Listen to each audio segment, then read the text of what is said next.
Germany after World War I was a nation in chaos. The Treaty of Versailles, signed in 1919, blamed Germany for the war. It imposed harsh penalties, including territorial losses, disarmament, and crippling reparations. This humiliation and economic hardship fueled resentment and instability. The Weimar Republic, Germany's new democratic government, struggled to maintain control. The German people were desperate for a strong leader who could restore their nation to its former glory. The political landscape was fractured. Numerous political parties competed for power, making it difficult to form stable governments. The German people were losing faith in democracy. They longed for a return to order and stability. Extremist groups, both on the left and the right, exploited the turmoil. They promised simple solutions to complex problems, preying on the fears and frustrations of the population. Amidst this chaos, a young, charismatic leader emerged, Adolf Hitler. Hitler was an Austrian-born war veteran. He had been deeply affected by Germany's defeat in World War I. He joined the small and insignificant National Socialist German Workers' Party, or NSDAP, in 1921. This party would later become known as the Nazi Party. Hitler quickly rose through the ranks of the Nazi Party. He possessed a powerful charisma and a talent for public speaking. His speeches were filled with nationalistic fervor, promising to restore Germany to greatness. He appealed to the emotions of the German people, blaming their woes on the Treaty of Versailles, Jews, communists, and the weak Weimar Republic. The Nazi Party, though initially small, began to gain traction.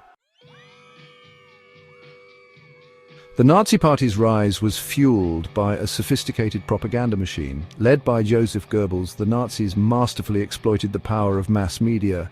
They used newspapers, posters, radio broadcasts, and film to spread their message of hate and national revival.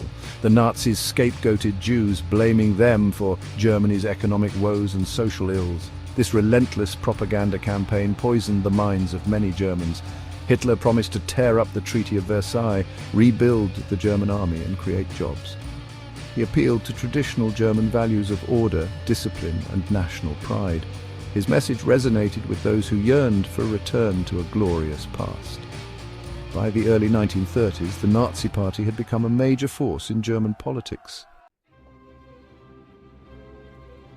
In January 1933, President Paul von Hindenburg, a World War I hero, appointed Hitler as Chancellor of Germany. Hindenburg, a conservative nationalist, saw Hitler as a useful tool to control the left-wing parties. However, he underestimated Hitler's ambition and ruthlessness.